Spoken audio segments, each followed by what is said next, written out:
নমস্কার। আজকে আমরা ওয়েস্ট পঞ্চায়েত যে রিক্রুটমেন্ট হতে চলেছে সেই সম্পর্কিত একটি ক্লাস নিয়ে এসেছি। আজকে আমরা দেখে নেব 2018 সালে যে পঞ্চায়েত রিক্রুটমেন্ট হয়েছিল ওয়েস্ট বেঙ্গলে, সেখানে যে সেক্রেটারিয়েট যে পদ, সেই পদের জন্য যে কোশ্চেন পেপার হয়েছিল, সেই কোশ্চেন পেপারে মোট 10টি জেনারেল নলেজের প্রশ্ন ছিল।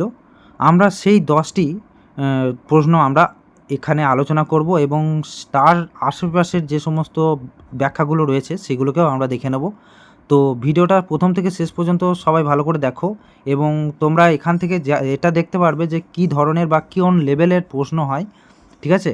তো যেটা তোমাদের আগামী দিনের প্রস্তুতিতে যথেষ্ট হেল্প করবে। তো দেখো প্রথম প্রশ্ন কী আছে। হ্যাঁ, অবশ্যই তোমরা ভিডিওটা অবশ্যই ভালো লাগলে একটা লাইক করো, ঠিক আছে? তো চলো প্রথম প্রশ্ন দেখে নিই।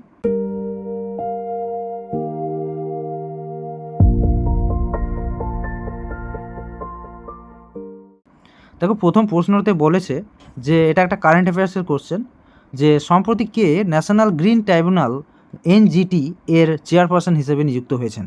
দেখো তৎকালীন সময়ে কিন্তু এটা একটা কারেন্ট অ্যাফেয়ার্স ছিল। তখন অর্থাৎ 2018 সালে বিচারপতি ছিলেন, এই চেয়ারম্যান ছিলেন বিচারপতি আদর্শ কুমার গোয়েল। কিন্তু বর্তমানে যদি দেখা যায় তাহলে কিন্তু ইনি আর নেই। এখন যদি উত্তর করতে হয় তাহলে উত্তর ডি হবে। তো তাহলে আসল উত্তরটা কি? প্রকাশ শ্রীবাস্তব। বর্তমানে এনজিটি এর যে চেয়ারপারসন রয়েছে তিনি কে? তিনি হলেন প্রকাশ শ্রীবাস্তব। অবশ্যই মনে রাখবে, ইনি হচ্ছেন কলকাতা হাইকোর্টের প্রাক্তন বিচারপতি, যিনি 2023 সাল থেকে এই পদে বহাল রয়েছেন, ঠিক আছে? তো এবার চলে আসি এই এনজিটি এর জিনিসটা কি। এনজিটি হচ্ছে ন্যাশনাল গ্রিন ট্রাইব্যুনাল, যেটা 2010 সালে এটাকে প্রতিষ্ঠা করা হয়েছিল।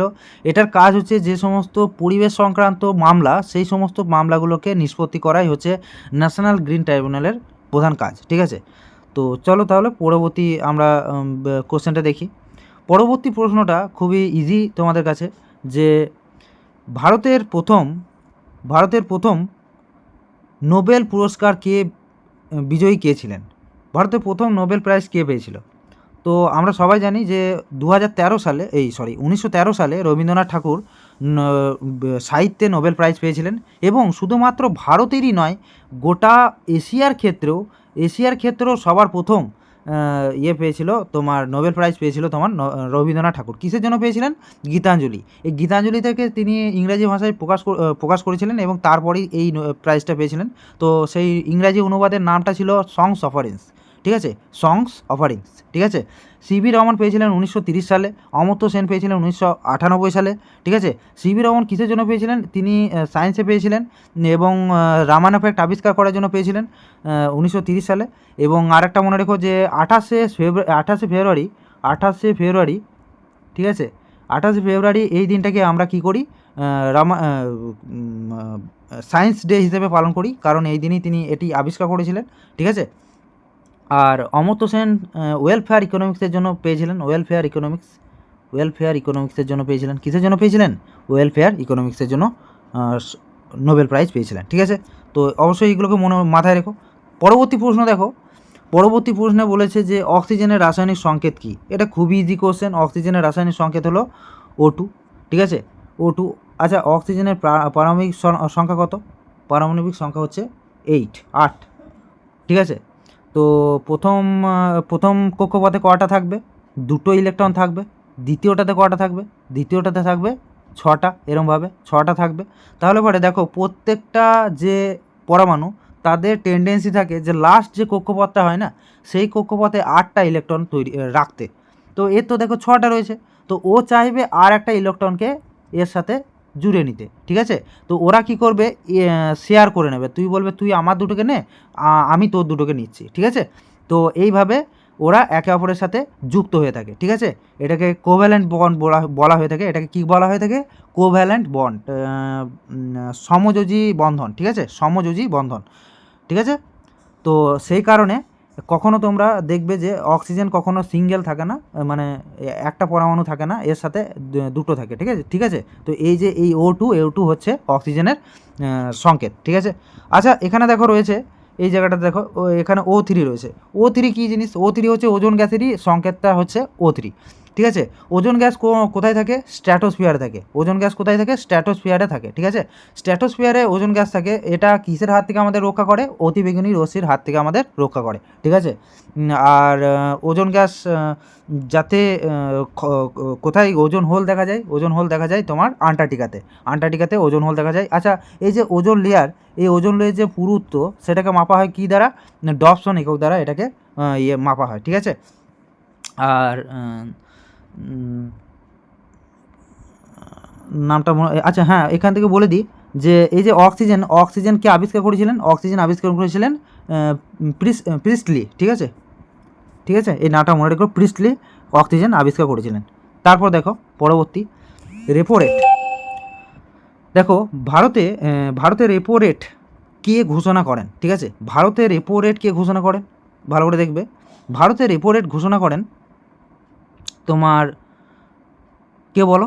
রিজার্ভ ব্যাঙ্ক অফ ইন্ডিয়া, ঠিক আছে। এবারে দেখো reserve bank of India repo rate জিনিসটা কি?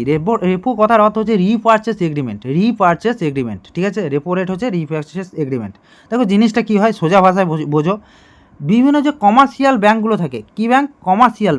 কমার্শিয়াল ব্যাঙ্কগুলো থাকে, যেমন ধরো এসবিআই, তারপরে অ্যাক্সিস ব্যাঙ্ক, তারপরে এইচডিএফসি ব্যাঙ্ক, এই সমস্ত কিছু কমার্শিয়াল ব্যাঙ্ক, আইসিআইসিআই ব্যাঙ্ক, এই সমস্ত ব্যাঙ্কগুলো কি করে তোমার যখন তাদের অর্থের অভাব ঘটে, টানাটানি হয়, তখন তারা কি করে আরবিআই থেকে, মানে যে দেশের যে কেন্দ্রীয় ব্যাঙ্ক আরবিআই, সেই আরবিআই থেকে কিছু টাকার ধার নেয়। তো ওরা যে সুদের হারের ধারটা নেয় না, সেই সুদের হারটাকে বলা হয় রেপো রেট। বোঝা গেল? রেপো রেট হচ্ছে একটা শর্ট টার্ম লোন, ঠিক আছে। নির্দিষ্ট এবং সংক্ষিপ্ত সময়ের জন্যই এই রেপো রেট নেওয়া হয়, মানে এই লোন নেওয়া হয়, ঠিক আছে। তো মনে থাকবে এটা। তো যখন কমার্শিয়াল ব্যাঙ্ক যখন আরবিআই থেকে আরবিআই থেকে যখন পারচেস করে, মানে লোন নেয়, তখন যে রেটে নেয় সেটাকে বলা হয় রেপো রেট। মনে থাকবে এটা। এবার একটা কথা বলো, এই যে তোমার reserve bank of India RBI, এই আরবিআই কত সালে অ্যাক্ট এসেছিল? আরবিআই অ্যাক্ট কত সালে এসেছিল মনে রাখবে? আরবিআই অ্যাক্ট এসেছিল 1934 সালে, ঠিক আছে, 1934 সালে। আচ্ছা, আরবিআই প্রতিষ্ঠা কবে হয়েছিল? 1935 সালে। 1935 সালে এসেছিল আরবিআই, ঠিক আছে। আচ্ছা, আরবিআই যখন প্রতিষ্ঠা হয়, কোথায় প্রতিষ্ঠা হয়েছিল? কলকাতাতে প্রতিষ্ঠা হয়েছিল। এই কলকাতা থেকে এটাকে ট্রান্সফার করা হয়েছিল কোথায়? মুম্বাইয়ে। বর্তমানে কোথায় আছে? মুম্বাই। এবং এটা কত সালে হয়েছিল? 1937 সালে, ঠিক আছে, 1937 সালে, ঠিক আছে। হিল্টন ইয়ং কমিশন দ্বারা এই reserve bank of India act এসেছিল। হিল্টন ইয়ং কমিশনের সুপারিশে এটাকে প্রতিষ্ঠা করা হয়েছিল, ঠিক আছে, হিল্টন ইয়ং কমিশনের সুপারিশে। এবং মনে রেখো যে বর্তমানে আরবিআইয়ের যে গভর্নর কী আছে? সঞ্জয় মালহোত্রা। কতগুলো ডেপুটি গভর্নর থাকে? তোমার 4টি ডেপুটি গভর্নর থাকে। প্রত্যেক 2 মাস পর পর একটা করে মিটিং বসে ওদের, ঠিক আছে। মনিটারি পলিসি কমিটি ওদের আছে, মনিটারি পলিসি কমিটি। ওরা কি করে? প্রত্যেক 2 মাস অন্তর অন্তর একটা করে বৈঠক করে এবং দেখে যে বাজারে মুদ্রাস্ফীতি এবং যে বাজারে যে অর্থের যে যোগান, সেটাকে নিয়ন্ত্রণ করার জন্যই এইগুলোকে, মানে এই বৈঠকটা করা হয়ে থাকে মূলতভাবে, ঠিক আছে। তো এই সমস্ত ইনফরমেশনগুলো মাথায় রেখো। আর চলো পরবর্তী যেটা দেখব, ভীম অ্যাপ, এটাও পরীক্ষায় এসেছিলো তখনকার দিনে, এগুলো কারেন্ট অ্যাফেয়ার্স ছিল, ঠিক আছে। ভীম অ্যাপটি কিসের জন্য ব্যবহার করা যেতে পারে? ভীম অ্যাপটি অ্যাকচুয়ালি আমরা সবাই জানি, আজকালকার দিনে তো সবাই জানি আমরা, যে এটা একটা ক্যাশলেস পেমেন্ট সিস্টেম। ক্যাশলেস কথার অর্থ কী? তোমার পকেটে পয়সা নেই, তুমি মোবাইল বার করলে, স্ক্যান করলে, পেমেন্ট করে দিলে, এইটাই হচ্ছে ক্যাশলেস পেমেন্ট, ঠিক আছে। তো ক্যাশ ছাড়া যে পেমেন্ট হয় তাকেই বলা হয় ক্যাশলেস পেমেন্ট, ঠিক আছে। তো এই ক্যাশলেস পেমেন্টের জন্য আমরা ভীম অ্যাপ ইউজ করতে পারি। ভীম কথাটার অর্থ কী? ভারত ইন্টারফেস ফর মানি, ঠিক আছে, ভারত ইন্টারফেস ফর মানি। দেখো ভীম অ্যাপ এটা একটা ইউপিআই বেসড একটা অ্যাপ, ঠিক আছে, পেমেন্ট সিস্টেম। ইউপিআই বেসড একটা পেমেন্ট সিস্টেম। এই ইউপিআই তোমার পুরো নাম কি? ইউনিফাইড পেমেন্ট ইন্টারফেস, ঠিক আছে, ইউনিফাইড পেমেন্ট ইন্টারফেস, ঠিক আছে। আর তোমার ইউপিআই কিসের উপর? এই ইউপিআইয়ের যে ট্রানজ্যাকশানগুলো হয় সেগুলোকে কে নিয়ন্ত্রণ করে? সেইগুলোকে এনপিসিআই বলে একটা সংস্থা আছে, সেটা নিয়ন্ত্রণ করে, এনপিসিআই, ঠিক আছে, এনপিসিআই। এই এনপিসিআইয়ের পুরো নাম কি? এনপিসিআইয়ের পুরো নাম হচ্ছে national payment corporation of India, national payment corporation of India. এই এনপিএসসিআই কত সালে প্রতিষ্ঠা হয়েছিল? 2016 সালে এটি প্রতিষ্ঠা হয়েছিল। কত সালে প্রতিষ্ঠা হয়েছিল? 2016 সালে প্রতিষ্ঠা হয়েছিল। ঠিক আছে, এইরকমভাবেই তোমরা যদি মানে পড়াশুনো করে যাও, বিশ্বাস করো জিকে থেকে কোনো দিন আটকাবে না। আর যদি ভিডিওটাকে ভালো লাগছে অবশ্যই একটা লাইক করো। ঠিক আছে, তো চলো পরবর্তী কোশ্চেন আমরা দেখে নিই। দেখো বলেছে ভারতের সর্বোচ্চ শৃঙ্গ K2 আর কী নামে পরিচিত? দেখো ভারতের সর্বোচ্চ শৃঙ্গ K2, ঠিক আছে।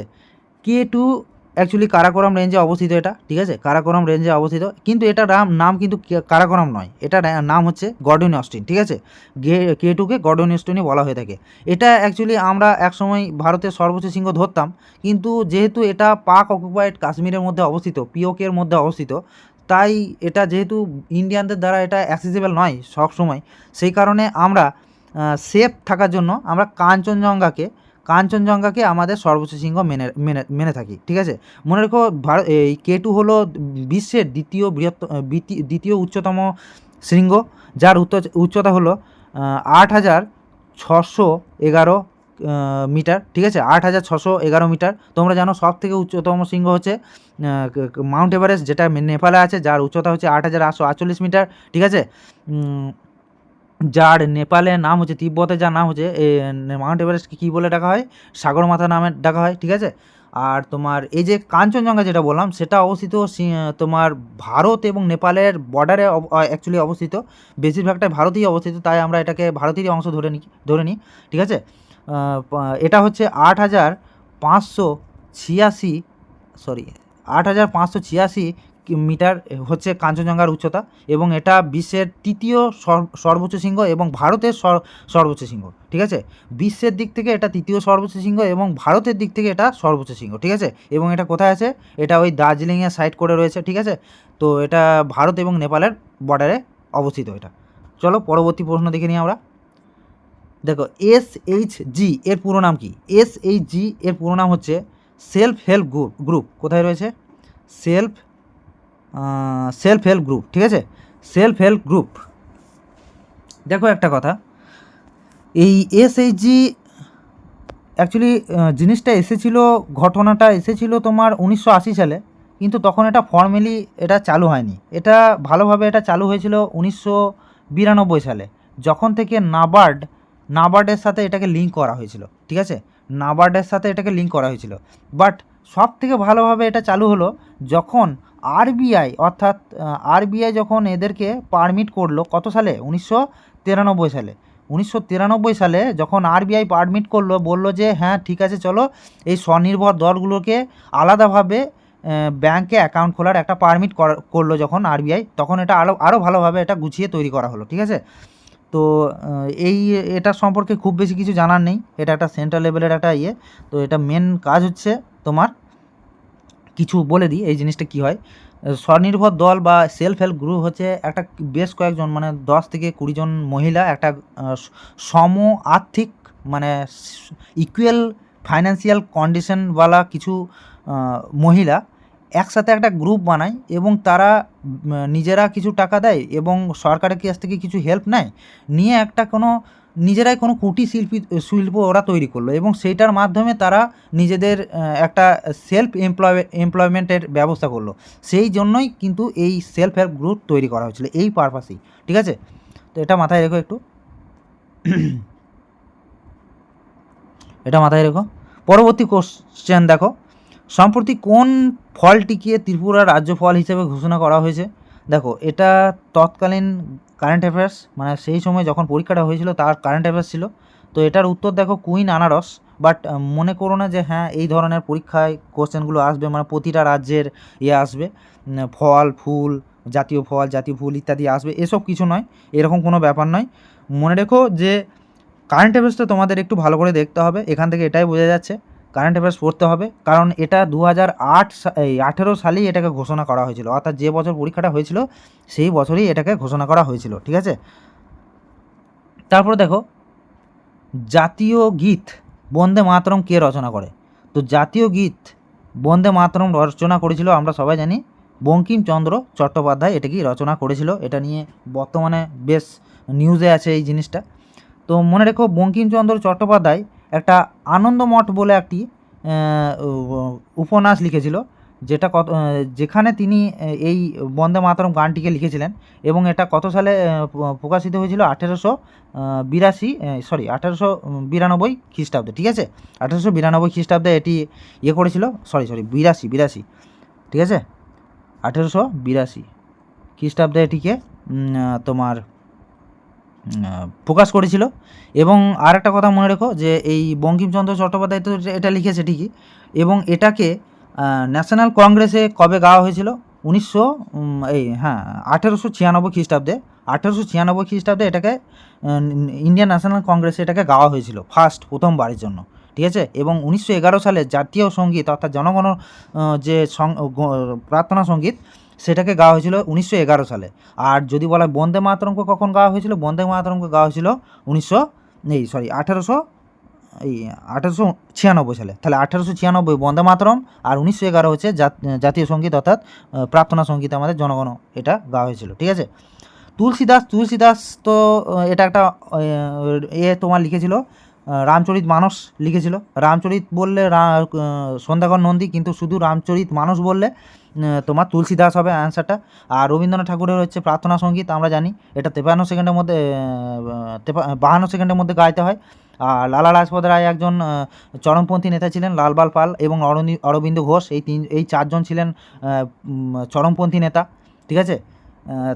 তারা ইতিহাসের খুব বিখ্যাত একজন। আর লালা লাজপত রায় পাঞ্জাব কেশরীও বলা হয়ে থাকে একে, ঠিক আছে? এই সমস্ত ঘটনাগুলোকে মাথায় রেখো, ঠিক আছে? তারপর দেখো কোন নদীকে বাংলার দুঃখ বলা হয়? কোন নদীকে বাংলার দুঃখ বলা হয়? এটাও আমাদের কাছে খুব সহজ, দামোদর নদীকে বাংলার দুঃখ বলা হয়। বাট এটা এখন অনেকটা কমে গেছে, কারণ 1948 সালে এই তোমার দামোদর নদীর উপরে ডিভিসি কি তৈরি করা হয়েছিল? ডিভিসি তৈরি করা হয়েছিল, যার ফলে বন্যা অনেকটা নিয়ন্ত্রণ হয়েছিল, এবং ডিভিসি থেকে তাপবিদ্যুৎ শক্তিও তৈরি করা হয়, এবং যে বিভিন্ন শুষ্ক ঋতুতে চাষাবাদের কাজও বজায় রাখা হয়, ঠিক আছে? তো এই বিভিন্ন কিছু করা হয়। আর জওহরলাল নেহেরু বলেছিলেন যে ড্যাম হলো মন্দিরের সমান, এই কথাটা পরীক্ষায় এসেছিল, তো মাথায় রেখো এটা। আর তিস্তা নদী হচ্ছে উত্তরবঙ্গের একটা প্রধান নদী, ঠিক আছে? আর মনে রেখো যে ভাগীরথী হচ্ছে গঙ্গার একটা শাখা নদীও বলা যেতে পারে। আবার গঙ্গা যখন উৎপত্তি হয় তখন ভাগীরথী নাম নিয়েই কিন্তু উত্তরাখণ্ড থেকে, উত্তরকাশী জেলা থেকে, কুমায়ুন হিমালয় থেকে, গঙ্গোত্রী হিমবাহের গোমুখ গুহা থেকে ভাগীরথী নাম নিয়ে বেরিয়েছিল এই গঙ্গা নদীটা। পরে গিয়ে দেবপ্রয়াগে যখন অলকানন্দার সাথে মিলিত হলো, তখন তার নাম হয়ে গেল গঙ্গা নদী, ঠিক আছে? হ্যাঁ, বাংলা দুঃখ যখন বললাম তখন বিহারের দুঃখটা মনে রেখো। বিহারের দুঃখ হচ্ছে তোমার কোশি নদীকে বলা হয়, চায়না বা চীনের দুঃখ বলা হয় হুয়াংহো নদীকে, ঠিক আছে? এই সমস্ত কথাগুলোকে মাথায় রেখো। আর দামোদর নদী বরাকর হচ্ছে এর একটা উপনদী, বরাকর। আর তো পাঞ্চেত যে ড্যাম, সেটা তোমার দামোদর নদীর উপরে অবস্থিত, ঠিক আছে? তো এই সমস্ত ইনফরমেশনগুলো মাথায় রেখো। তো আর এরকম ধরনেরই ভিডিও যদি তোমরা পেতে চাও, আর পঞ্চায়েত